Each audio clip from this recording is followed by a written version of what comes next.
રાજકોટના વીંછિયામાં કોળી સમાજના સંમેલન મુદ્દે ચંદ્રવદન પીઠાવાલાએ નિવેદન આપ્યું। કોળી સમાજને સંગઠિત કરવા માટે થઈ રહ્યું છે કે પછી કોઈના અંગત સ્વાર્થને સાધવા માટે કેટલાક લોકો કુંવરજી બાવળિયાને નીચું દેખાડવાના પ્રયાસ કરી રહ્યા છે તેવું પીઠાવાલાએ કહ્યું છે। ગુજરાતમાં આવા ઘણા કિસ્સા બનતા હોય છે, તેમાં કેમ ધ્યાન આપતા નથી? ઘણા લોકો રાજકારણમાં ઉપર આવવા માટે સમાજનો ઉપયોગ કરી રહ્યા છે તેવો આરોપ પણ પીઠાવાલાએ કર્યો છે। જે પ્રશ્ન કોળી સમાજનો છે એ જાહેરમાં આ વાતો કરવી મને યોગ્ય લાગતું નથી તેવું પણ કહ્યું। આવું કરવાથી સમાજનું સંગઠન તૂટતું જાય છે, સમાજ વિખેરાઈ જશે તેવો પણ ડર તેમને વ્યક્ત કર્યો। સમાજના નેતાઓ પાસે અપેક્ષા રાખીને બેઠેલા સામાન્ય લોકોને જ ભોગવવાનું આવશે।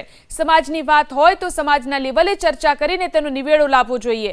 જે દિશામાં સંમેલન જઈ રહ્યું છે તે દિશા મને યોગ્ય લાગતી નથી તેવું પણ પીઠાવાલાએ કહ્યું છે। સંમેલનના નેતાઓને મારો પ્રશ્ન છે કે તમે માત્ર વીંછિયાને જ કેમ ટાર્ગેટ કરો છો તેવું પણ પીઠાવાલાએ કહ્યું।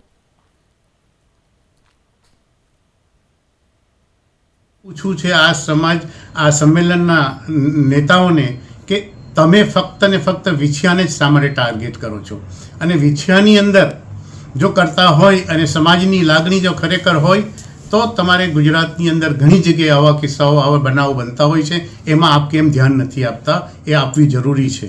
બીજી વસ્તુ એ છે કે અત્યારે કોઈ ઇન્ડિવિજ્યુઅલ વ્યક્તિને જો ટાર્ગેટ કરીને ચાલવા માંગતા હોય તો એ પણ પગલું યોગ્ય નથી।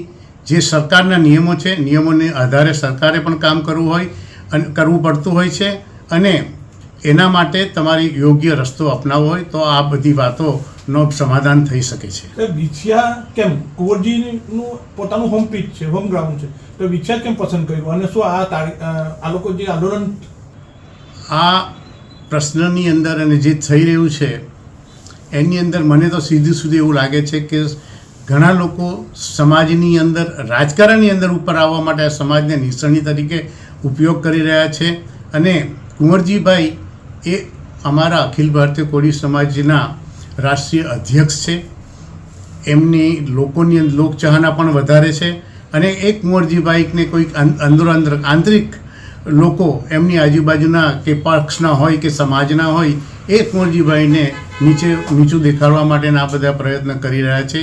એ યોગ્યપણે સ્પષ્ટ દેખાઈ આવે છે।